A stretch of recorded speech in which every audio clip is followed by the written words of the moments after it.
Olá, pessoal! Bem, hoje deve ser, espero, um vídeo muito interessante para vocês. Veja, algumas semanas atrás fui procurado pela World of Warships e eles perguntaram, bem, estamos fazendo toda essa expansão caçada ao Bismarck porque, bem, é o 85º aniversário do afundamento do Bismarck na data em que este vídeo está sendo publicado. E eles me perguntaram se eu poderia fazer algo sobre o Bismarck usando alguns dos recursos do jogo da nova expansão deles. E, inicialmente, eu pensei comigo mesmo, o que eu poderia fazer sobre o Bismarck? Eu já fiz a Operação Rhinobung. Você sabe, isso é praticamente toda a vida útil do Bismarck, e eu acho que fiz um trabalho bem decente com isso. Mas então eu cheguei a uma realização bastante interessante. Acho que há outra coisa sobre a qual eu poderia falar quando se trata do Bismarck, algo que seria bem diferente e, acredito, único. Então é isso que vamos fazer hoje. Veja, eu tive a sorte recentemente de estar trabalhando com a Magalhães, uma empresa de exploração e salvamento subaquático, e há alguns meses eles enviaram um ROV até os destroços do Bismarck, e eles filmaram tudo em gloriosa resolução 4K, e eles conseguiram uma porção de informações, tanto em relação às partes do naufrágio que já tinham sido exploradas, só que agora em resolução mais alta, quanto também foram até o campo de destroços e encontraram outras partes do navio que antes não tinham sido detectadas ou filmadas. E eu tenho trabalhado com Mike Brady, da Oceanliner Designs, e o historiador Joe Lavender, no canal deles, que é o canal da Magellan, analisando em detalhes um monte de imagens do naufrágio. Como tenho permissão para usar as imagens, pensei, por que não unir as duas coisas? Hoje vamos analisar alguns danos sofridos pelo Bismarck em sua última viagem, especialmente na batalha final. E eu vou mostrar para vocês onde isso aconteceu. E depois vou mostrar como isso está agora no próprio naufrágio, algumas imagens de prévia, obviamente aqui. Então vamos começar com o primeiro confronto do Bismarck. Vamos analisar um pouco dos danos que ele sofreu ali e depois passar para sua resistência final. Então, este é o Bismarck pouco antes de partir para sua viagem final, na chamada camuflagem báltica. Grande parte das fotos do Bismarck o mostram com esse esquema específico de camuflagem. E, de fato, uma das duas novas versões do Bismarck, que agora estão no jogo com a atualização, o Bismarck 41, como você pode ver aqui, vem com uma representação bastante interessante dessa camuflagem. No entanto, essa camuflagem foi em grande parte removida durante a viagem e, por isso, ele termina a viagem com um esquema de pintura completamente diferente. No entanto, como esse esquema de pintura foi aplicado meio às pressas, eles saíram para o mar antes que a tinta tivesse realmente secado.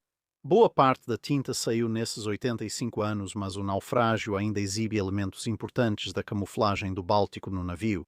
Claro, na Batalha do Estreito da Dinamarca, o Bismarck destrói o Hood, que ficou famoso, mas ele também é atacado pelo HMS Príncipe de Gales. Muitas vezes esquecem que o Príncipe de Gales, entre os 3 navios capitais presentes, foi o primeiro a disparar e acertou 3 tiros no Bismarck. Infelizmente, 2 já não são visíveis nos destroços. Um deles atingiu um dos botes do navio que acabou destruído pelos eventos seguintes. Outro foi fundo abaixo da linha de flutuação e inundou alguns compartimentos das caldeiras. Infelizmente para nós, mais uma vez, o casco inferior abaixo da linha d'água do Bismarck geralmente está A. sob a lama e B. provavelmente foi esmagado e ou possivelmente até arrancado do navio. Então não é visível para um ROV. No entanto, houve um terceiro impacto e esse foi na proa. E isso, como ficou famoso, cortou o acesso a uma grande quantidade de combustível na proa, o que, entre vários outros danos, obrigou o Bismarck a tentar voltar para casa. Assim como, bem, como você pode ver aqui nesta foto tirada do Prinz Eugen, imediatamente após o Estreito da Dinamarca, causou uma grande inundação, o que, isso não é uma coisa boa, afundando bastante a proa e forçando o Bismarck a reduzir a velocidade, em parte para tentar diminuir a inundação e em parte para dar às equipes de controle de danos pelo menos alguma chance de reforçar os anteparas internas que agora estavam sob muita pressão. Sabemos mais ou menos onde o impacto ocorreu. Descendo pelo lado de bombordo da proa do Bismarck, ao chegar na área certa, há muitos buracos de projéteis em todo o navio devido à sua batalha final. Mas este aqui se destaca em particular. Está quase exatamente na área que esperávamos.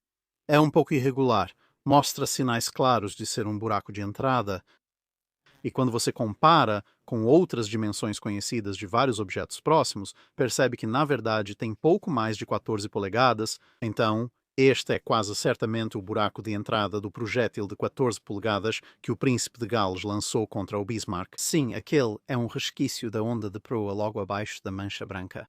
Talvez você se pergunte como um buraco tão alto no navio causou a inundação mostrada na foto histórica. Isso parece estranho. E bem, você estaria certo, exceto pelo fato de que, é claro, esse projétil atravessou o navio de um lado ao outro em uma trajetória descendente.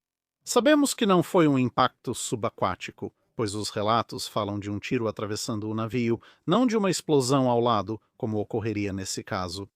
Também há outra forma simples de testar essa afirmação. Vamos ao lado de estibordo da proa do Bismarck, que está mais enterrado na lama que o lado de bombordo. Mas mesmo assim, quando chegamos praticamente ao mesmo ponto do lado oposto, vemos que há dois buracos bem grandes no casco. O de cima, quase uma imagem espelhada do buraco de entrada oposto, podemos desconsiderar, pois é de outro impacto na batalha final dela. Mas, logo abaixo, você vai notar, bem acima da lama, há uma fenda bastante interessante.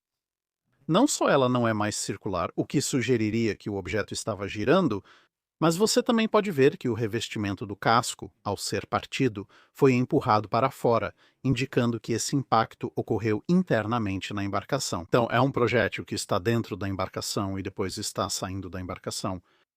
E quando você calcula a largura da proa nesse ponto e a diferença de altura relativa entre o orifício de entrada que vemos do outro lado e esse orifício de saída, o ângulo de queda que você obtém como resultado basicamente corresponde perfeitamente ao ângulo de queda do projétil, que o Príncipe de Gales teria disparado à distância em que realmente atingiu o Bismarck. Então é quase certo que esses são os pontos de entrada e saída preservados no Bismarck lá no naufrágio. Como pode ver, o ponto de saída está um pouco à frente na linha da falsa onda de proa. Isso teria causado muita inundação, pois a onda de proa está pintada na altura de uma onda real. Do contrário, não funcionaria bem como camuflagem. E isso significaria que a água entraria muito facilmente aqui assim que inundasse a proa do navio. Isso pesa a proa e a deixa mais baixa, como vimos na foto do Príncipe Eugen. Quando isso acontece, você está em grande problema, pois não só a onda de proa, mas a água do mar em geral começa a entrar ainda mais. Você também vai acabar em uma situação onde a própria pressão da água está aumentando e, portanto, os anteparos abaixo estão sob tensão cada vez maior. Você pode ver aqui, enquanto continuamos descendo pelo lado da proa, um pouco mais dela fica visível. E podemos perceber que, neste ponto, basicamente temos toda a parte da proa que ficava acima da água aparecendo, porque você vê essa linha que está surgindo no meio da tela, abaixo do revestimento superior e inferior. Se mudarmos para uma foto histórica da proa de estibordo do Bismarck, veremos a mesma linha onde a placa de blindagem aparece. Nesta foto mais borrada, com a camuflagem do Báltico, dá para ver toda a onda de fragmentação. Novamente, é possível ver a linha onde a blindagem surge, indicando a seção acima da linha d'água na proa do navio, quase na linha d'água e presa na lama. Se você está se perguntando sobre a parte abaixo da linha d'água, pode haver impacto ali. Talvez a tripulação tenha se enganado ao relatar um furo completo sem explosão em estibordo. Bem, ao contrário da maior parte da seção submersa do Bismarck, nós realmente temos a seção subaquática da proa. Ela simplesmente foi arrancada do resto do navio e está deitada de lado. Você pode ver bem aqui. O mais interessante é que, pelo formato afunilado, você pode saber exatamente quanto da seção subaquática da proa está aqui, mesmo sem recorrer à escala, o que também dá para fazer. Ela afunila até um ponto bem estreito no topo, onde foi arrancada. Ao observar essa foto dela no lançamento, dá para ver que a parte acima da água está em um bonito cinza claro. Já notamos que estamos quase até a linha d'água aqui. E você pode ver que temos praticamente a maior parte da seção submersa presente aqui. De fato, na verdade, conseguimos combinar um dos quadros da seção submersa da proa quase perfeitamente. E como você pode ver, basicamente temos, obviamente com a perspectiva um pouco distorcida pela visão submersa, mas, como dá para ver, ela volta a desaparecer, a seção frontal real da proa se encaixa quase perfeitamente. Então, a única parte que está realmente submersa é uma seção muito pequena, talvez apenas uns 2 pés entre elas, o que está acima da lama com o naufrágio principal e o que está abaixo da linha d'água com o fragmento quebrado. Portanto, se o impacto ocorreu mais abaixo, todos os relatos dos sobreviventes estariam errados. Nós veríamos uma saída nesse trecho se a entrada tivesse sido naquela pequena parte que está abaixo da linha de lama, mas ela não está aqui nesse pedaço. Ou a saída estaria na pequena faixa que foi perdida, mas então a entrada ainda estaria acima da linha d'água no casco principal. E nós não vemos nenhuma bem ali na parte visível. Podemos afirmar com confiança que identificamos os pontos de entrada e de saída do impacto do Prince of Wales no Estreito da Dinamarca. E se você quiser passar seu tempo olhando alguns dos danos do navio no jogo, bem, eles têm isso aqui. O Eisenachkanzler, eu acho que significa chanceler de ferro, que basicamente é o Bismarck, mas com um novo modelo 3D mostrando alguns dos danos que ele sofreu durante sua batalha final. E então seguimos para a resistência final do Bismarck. Agora, é claro, não existem fotos de perto do Bismarck durante sua última resistência. Porque, bem, como você pode ver, os britânicos estavam um pouco longe, eles estavam a queima-roupa no que diz respeito ao fogo naval. Ainda é muito longe para uma câmera sem uma lente de zoom enorme. Sim, a tripulação do Bismarck tinha prioridades mais urgentes do que fotografar o navio sendo destruído ao redor. Mas, a partir dos vários relatos dos sobreviventes, os historiadores conseguiram montar uma linha do tempo razoável, descrevendo pelo menos a maior parte dos principais danos. Então, vamos dar uma olhada em parte disso agora. Primeiro, o impacto na torre de comando. Esse impacto bastante famoso, na verdade, matou tanto o almirante quanto o capitão do Bismarck logo no início. Na resistência final, restou ao pobre primeiro oficial Earls, que estava em outro local, as funções de comando e controle. Há forte indicação de que estilhaços, explosão ou ambos resultaram desse impacto. Continuaram para trás, entrando na superestrutura principal da ponte e cortaram os cabos da estação principal do telêmetro, que ficava mais acima e um pouco a ré depois da torre de comando. Como pode ver, esse dano está no modelo do Eisenachkanzler. Ao nos aproximarmos do naufrágio, chegamos à torre de comando, que está uma completa bagunça. Bem, há um buraco enorme e chocante na frente desta seção da superestrutura, o que eu não consigo imaginar que ajude muito as coisas. Mas à medida que subimos um pouco mais, você pode ver que há um pequeno entalhe no anteparo aqui no topo e há um entalhe muito maior no anteparo à direita. Mas falaremos mais sobre essa última parte depois. Mas se você seguir a trajetória da pequena cavidade, verá que há um enorme respingo e dispersão de explosão por toda a frente da torre de comando. E isso é obviamente na frente e só um pouquinho a este bordo. Agora, exatamente quem acertou esse tiro que pôs fim a todos dentro desta torre de comando é uma questão de, digamos, discussão amigável entre vários historiadores.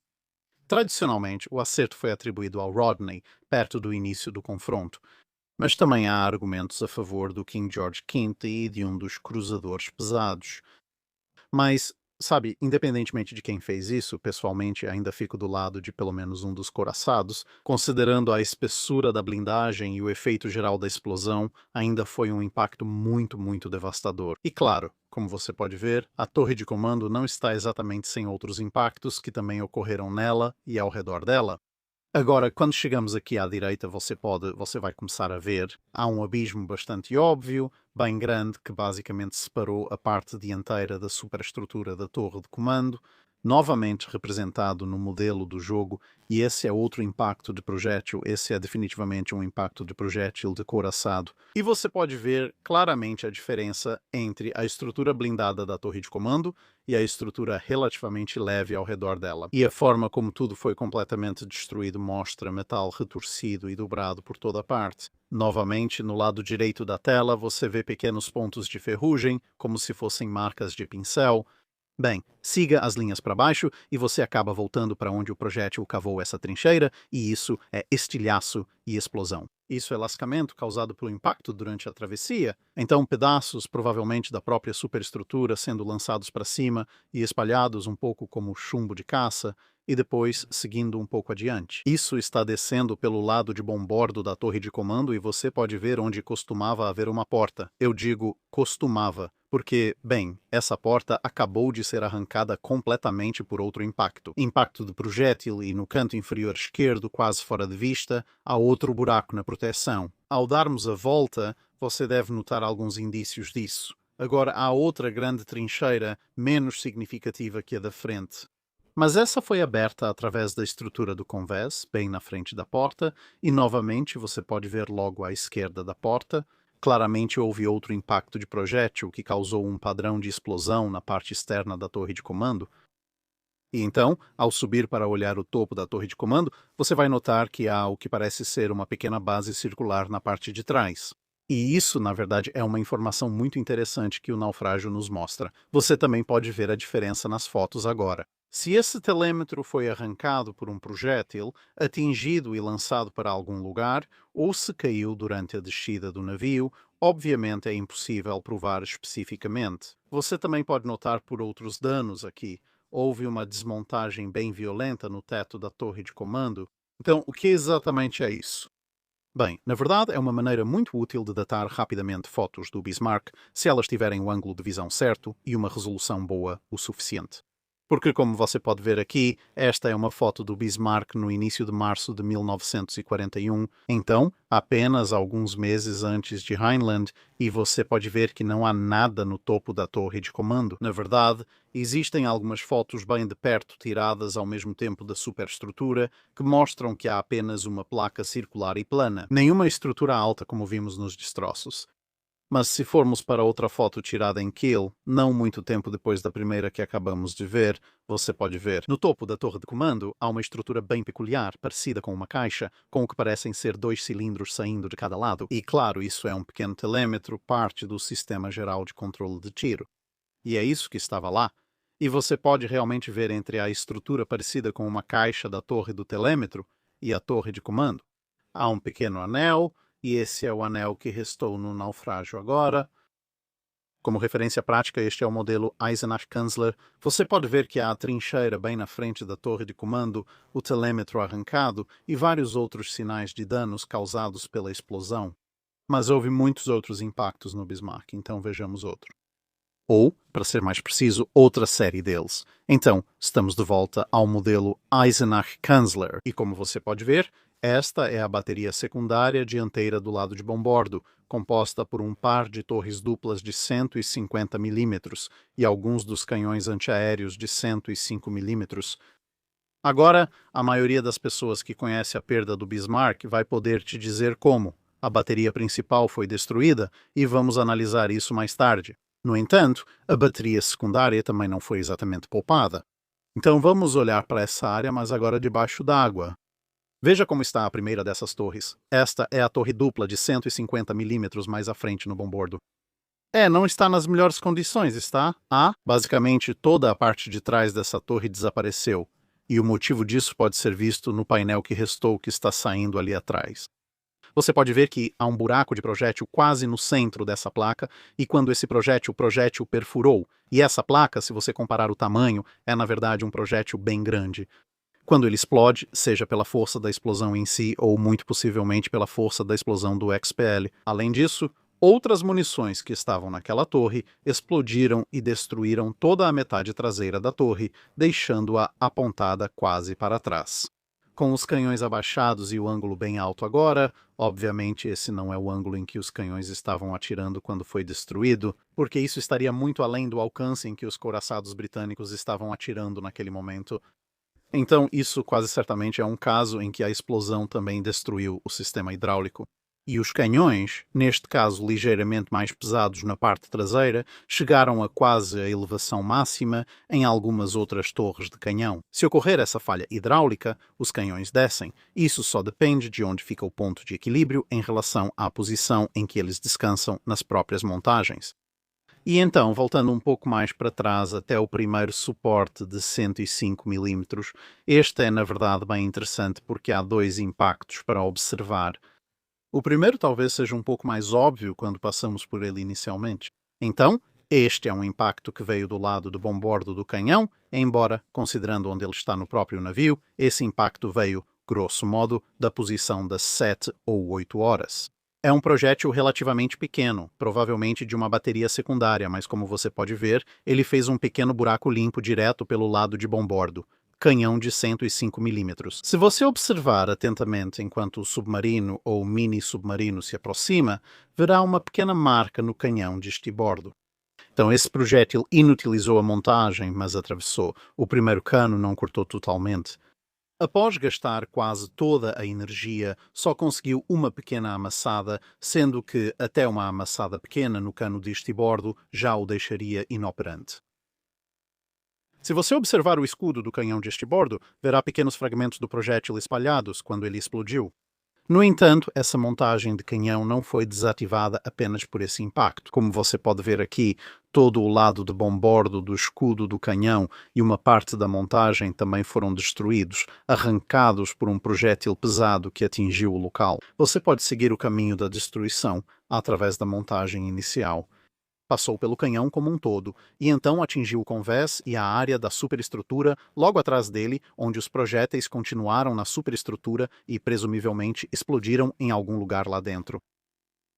E então chegamos à segunda montagem de 150 milímetros, e aqui você pode realmente ver ambos os tipos de falha em sua hidráulica. Uma em que o canhão chegou perto da elevação máxima, mas também outra em que os canhões realmente baixaram para a elevação mínima, sugerindo talvez que o que quer que tenha destruído esta torre também tenha desalojado o canhão do lado esquerdo ou bombordo. E ao contrário da dianteira, você vê a maior parte da seção traseira, incluindo, neste caso específico deste canhão, seus telêmetros ainda estão presos. Mas quanto ao que a destruiu, bem, por fora, você pensaria que está tudo certo. Mas se você olhar com atenção para o topo, no teto, pode ver mais uma vez. Um projétil inimigo deixou evidências de sua penetração bem-sucedida na blindagem do teto da torre e então detonou dentro da torre, destruindo-a completamente e provavelmente eliminando a tripulação que estava lá dentro também. E isso a deixou travada na posição, como você pode ver, basicamente apontando quase que diretamente para a frente. Então, provavelmente esse foi um impacto anterior na batalha em relação ao impacto que destruiu a primeira de 150 milímetros, a torre, que, assumindo, é claro, que elas ficam travadas no lugar quando o navio afunda, teve alguma oportunidade de girar antes de ser destruída. Claro, essas torres, felizmente, ainda estão presas ao navio, então precisamos fazer algumas suposições sobre a posição relativa delas. E, na maioria das vezes, supõe-se que essas eram as posições reais em que elas estavam quando o navio foi atingido, e, portanto, isso nos dá uma ideia de quando elas foram desativadas. É teoricamente possível que, com o emborcamento, elas possam ter se deslocado um pouco, mas não sabemos disso. E, finalmente, nesta parte da bateria secundária, que é o que vamos analisar hoje em relação aos canhões secundários, está o segundo suporte de 105 milímetros, e eu acho que não há muito o que dizer sobre isso, porque, como você pode ver, em algum momento ele sofreu um grande impacto e acabou se tornando uma completa e absoluta pilha de destroços retorcidos. É quando o projétil pesado explode no suporte em vez de passar direto por ele. Mas é claro, também há o armamento principal, e todas as 4 torres foram postas fora de combate em diferentes momentos do processo. Talvez a mais impressionante tenha sido a Torre Bruno. O lado reverso está no modelo do conselheiro aqui. Mas, de acordo com relatos tanto dos sobreviventes do Bismarck quanto da tripulação do Rodney, que disparou o tiro em questão, eles viram um projétil de 16 polegadas penetrar na face frontal da torre e explodir, ou possivelmente causar outras explosões dentro da torre, o que explodiu a traseira da torre, lançando a placa blindada girando ao mar.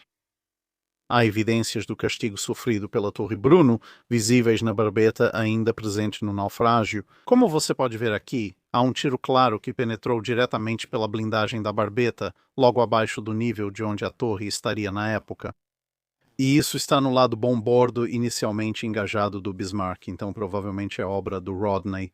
Mas às vezes, algumas pessoas contestaram o nível extremo de violência que desmontou a Torre Bruno e questionaram se os relatos de que a parte de trás foi completamente destruída eram realmente precisos, porque a força da explosão necessária para fazer isso seria enorme. Isso excede a maioria das estimativas razoáveis para o poder destrutivo de um projétil de 16 polegadas sozinho e exigiria alguma assistência, possivelmente de projéteis e cargas que estavam sendo movidos para dentro da torre no momento em que ela foi atingida. Provavelmente até os que estavam na torre, pois a torre do Bismarck tinha compartimentos para munição extra. Quando as primeiras expedições desceram aos destroços, só havia uma barbeta, pois todas as torres caíram quando o navio virou, deixando isso em aberto. No entanto, como você pode ver nesta imagem, esta é a Torre Bruno, ou pelo menos o que restou dela, claro, tendo caído do navio enquanto ele estava de cabeça para baixo, todas as torres parecem ter continuado seu caminho até o fundo do mar, permanecendo de cabeça para baixo. Então, isso na verdade é a parte de baixo da torre. Então, aqueles de vocês que têm vários planos da Torre do Bismarck em detalhes extremos, talvez queiram girar a tela em 180 graus agora, para tentar entender exatamente o que vocês estão vendo em relação a todos esses mecanismos. Porque com algumas das torres, não a Torre Bruno neste caso, em algumas delas todo o conjunto do elevador de projéteis também está preservado e preso às torres, embora, obviamente, a visão dentro da torre mostre que isso foi arrancado ou desabou para baixo, para dentro do navio, claramente não permaneceu preso ao resto da torre durante a queda, porque esta é apenas a seção que teria ficado um pouco dentro da barbeta e do corpo principal da torre, a própria torre de artilharia. E os canhões provavelmente estão enterrados na lama que você pode ver ao redor dela. Muito provavelmente ela colapsou no impacto e foi arrancada, e isso deslizou para baixo. Mas isso é menos provável, nesse caso específico, do que o fato de ela simplesmente ter aberto uma cratera que depois foi preenchida. De qualquer forma, como isso nos ajuda a entender o que houve com a parte de trás da Torre Bruno? Talvez você tenha visto de longe, pois o RRV ficava antes no outro lado. Desculpe pelo piscar das luzes, mas estavam tirando fotos e gravando vídeo. Mas esta é a saliência, a parte de baixo da saliência da Torre Bruno, e como você viu anteriormente, a torre em si está praticamente na horizontal, basicamente plana. Essas placas, no entanto, não estão. Elas estão apoiadas no que parece ser uma espécie de rampa de salto de esqui. Mas claro, elas estão de cabeça para baixo e, como você pode ver, também estão meio que abertas como pétalas umas das outras. E bem ali atrás, você pode ver uma que foi praticamente arremessada quase 90 graus para baixo na época, embora agora esteja apontando quase 90 graus para cima, porque, claro, como dissemos, está de cabeça para baixo. E isso nos dá uma evidência muito sólida de que tanto o que os sobreviventes do Bismarck disseram quanto o que a tripulação do Rodney relatou não foi, de forma alguma, exagerado.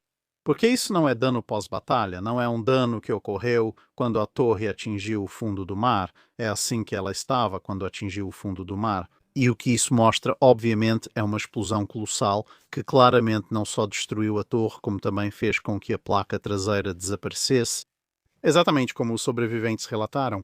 Mas, como você também pode ver, isso simplesmente entortou completamente essa parte traseira da torre de forma bastante violenta e rápida, ainda mais como você pode ver à nossa esquerda, que é o lado direito ou boreste da torre, o que também nos dá uma pista de talvez o alinhamento exato, pelo menos da explosão, possivelmente também do projétil, porque, novamente, como você pode ver enquanto giramos, o revestimento do que teria sido o lado bombordo, o lado esquerdo da torre, está um pouco menos dobrado, e a deformação vai ficando progressivamente mais intensa à medida que vamos para a esquerda. Mas e o que teria sido o lado estibordo da torre?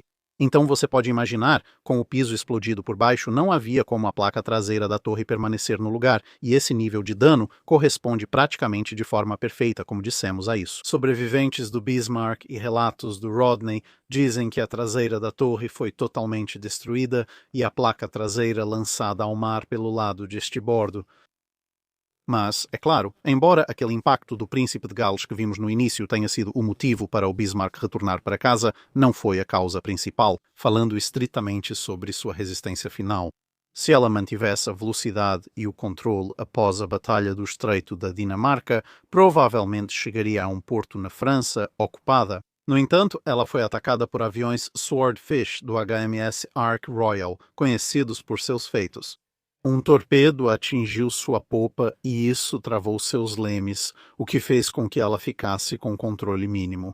Velocidade reduzida, ainda mais do que antes, e assim ela acabou sendo encurralada pela Marinha Real. Mas há algo que possamos ver nos destroços que nos mostre o que aconteceu lá? Bem, acontece que sim. Então, no último dano de batalha que vamos analisar hoje, vamos até a extremidade de popa do navio. Agora, esta é, claro, a hélice de estibordo, ou pelo menos a parte dela que ainda está acima da linha de lama. E você vai perceber isso. Eu disse a hélice de estibordo, e não uma das hélices de estibordo, pois o Bismarck tinha 3 eixos, uma hélice de bombordo, uma de estibordo e uma central. Agora, sobre a hélice central, talvez você a veja ao fundo, mas vamos girar um pouco. Então, ainda estamos vindo pelo lado de estibordo, mas vamos gradualmente chegando cada vez mais para a linha central, que é meio que definida por onde estão aqueles cabos. E bem à direita disso, você pode ver o que restou da hélice central. E, nesse caso, essa é uma descrição bastante precisa, porque, bem, você pode ver falta um pedaço grande dela, e ela também está entortada, e os mais atentos entre vocês talvez também consigam perceber isso. Em relação à hélice de estibordo, ela também não está mais realmente alinhada com o navio, e você poderá verificar isso em um minuto. Mas isso é bastante importante, porque o que isso nos diz é que a explosão do torpedo que inutilizou o sistema de governo do Bismarck atingiu diretamente o leme de bombordo ou atingiu muito perto dele, em qualquer um dos casos. Parece que a explosão foi suficientemente poderosa e é por isso que achamos que provavelmente se concentrou o suficiente para entortar o leme de bombordo tanto para dentro quanto para frente, a ponto de entrar em contato com a hélice central. A hélice central, claro, sendo uma grande peça de bronze girando, fez chunk, chunk, chunk, chunk, mastigando tudo. O leme provavelmente ajudou a arrancá-la, mas como o leme é feito de aço, também tirou um bom pedaço da hélice. Daí o dano à pobre e velha hélice aqui. Isso teria tornado a hélice central praticamente inutilizável, pois seu perfil está distorcido e o eixo provavelmente empenado, afetando a propulsão. E tentar realmente girá-la nessas condições tão ruins não teria gerado muita força de propulsão útil de qualquer forma, mesmo supondo que ela realmente girasse. E não apenas fizesse um barulho horrível, danificasse as vedações, etc., e causasse um monte de inundações. Você deve ter notado que o leme não está presente, nem do lado de bombordo nem de estibordo. Não é necessariamente surpreendente, considerando a força que teria sido exercida no casco nessa área. A natureza frágil das fixações do leme provavelmente fez com que fossem arrancadas, a menos que o leme de bombordo tenha sido levado assim logo após a explosão do torpedo. Mas ao movermos a câmera para estibordo, você realmente consegue ter uma ideia de como a hélice central está em péssimo estado comparada à hélice de estibordo, que você pode ver aqui agora, olhando da mesma perspectiva da câmera. É assim que a hélice deveria parecer em comparação com como ela realmente está. Embora, curiosamente, o que também podemos perceber pela face da hélice, enquanto a deixamos agora, é que há bastante cavitação. Marcação indicando problemas no sistema de propulsão e no design da hélice do Bismarck. Porque esse não é o tipo de dano que você quer ver em uma hélice depois que o navio esteve em serviço por um período relativamente curto de tempo. E houve outra consequência da explosão daquele torpedo, que foi enfraquecer bastante a estrutura da popa. Uma das desvantagens do design de hélice com eixo central é que a saliência da popa é, relativamente falando, um pouco fina e, portanto, um pouco fraca em comparação com um projeto de 2 ou 4 hélices, onde você pode alinhar mais a popa com a quilha, o que lhe dá um pouco mais de resistência. Mas ainda assim, um problema relativamente comum nos projetos alemães de 3 eixos, especialmente na Segunda Guerra Mundial, era que essa popa fraca significava que, se eles fossem atingidos nessa área, a popa poderia colapsar ou se desprender. E como você pode ver aqui, isso foi exatamente o que aconteceu com o Bismarck em algum momento durante seu naufrágio. A popa se desprendeu. Ela não tinha uma popa reta. Deveria haver mais popa aqui, mas ela simplesmente se quebrou de forma relativamente limpa. E isso é tudo o que restou. Para onde foi o resto da popa? O campo de destroços ainda não foi todo inspecionado por vídeo, mas talvez esteja em algum lugar. Mas dá para ver que foi aqui que a ruptura aconteceu. E assim encerramos nosso olhar sobre os vários danos de batalha do Bismarck, tanto como ocorreram na época, como aparecem no jogo e como estão hoje embaixo d'água. Espero que você tenha gostado. Obrigado novamente ao Magalhães por permitir o uso das imagens. Link para os canais deles na descrição abaixo. E, claro, obrigado ao World of Warships por me permitir acessar todos os recursos do jogo que foram usados nesse lado do vídeo. Então, se você quiser jogar World of Warships, se você for um jogador que está voltando, haverá vários containers do evento Caçada ao Bismarck para você. E se você for um novo jogador, talvez nunca tenha jogado antes e agora queira baixar e experimentar, então, bem, você pode usar o link na descrição do vídeo e no comentário fixado. E então, quando você se cadastrar no jogo, você receberá imediatamente 20 dias de conta Premium, um espaço no porto para um navio adicional, o cruzador japonês de nível 3 Tenryu e um comandante com 6 pontos de habilidade para distribuir. E depois você também receberá um conjunto de recompensas adicionais com o passar do tempo, que somarão 7 supercontainers. 40 bilhões de créditos, 1 milhão de XP de comandante de elite, 600 mil XP livre e 100 bônus econômicos para aumentar seus ganhos de créditos e experiência. E o cruzador americano de nível 7 Boys, que tem uma história própria bem interessante, especialmente quando, ironicamente, se trata de explosões de paiol. E para aqueles que já estão jogando World of Warships, é claro, tem o Cais dos Desejos e vários outros elementos associados ao evento atual, onde você pode pegar várias camuflagens, itens e os novos navios, comemorando o 85º aniversário da caçada ao Bismarck. E claro, todos os jogadores podem pegar as várias novidades, inclusive usando o Cais dos Desejos, que faz parte do evento. Então temos o Prince of Wales, classe King George V de nível 8, que é relativamente furtivo para um coraçado. É um navio de combate de curta distância, equipado como o Prince of Wales no confronto do Estreito da Dinamarca. Bismarck 41, obviamente em condições impecáveis, também é um coraçado de nível 8. Capacidades distintas do Bismarck da árvore principal, como controle manual das baterias secundárias. E claro, você pode equipá-la opcionalmente com a camuflagem do Báltico que Bismarck usou no início da Operação Heinebung. O Eisener Kanzler, citado antes no vídeo, é basicamente o Bismarck 41, mas com grande reformulação no modelo 3D para exibir danos sofridos pelo navio em sua última resistência. Um novo comandante alemão, Ernst Lindemann, chega para se somar ao Lutzins, já presente no jogo. Infelizmente não é possível usar ambos no mesmo navio, mas Lindemann possui habilidades especiais. E várias camuflagens especiais que você pode adquirir e aplicar em diversos navios, todas em cores diferentes e chamativas, caso queira destacar seu navio. Então, obrigado por ouvir.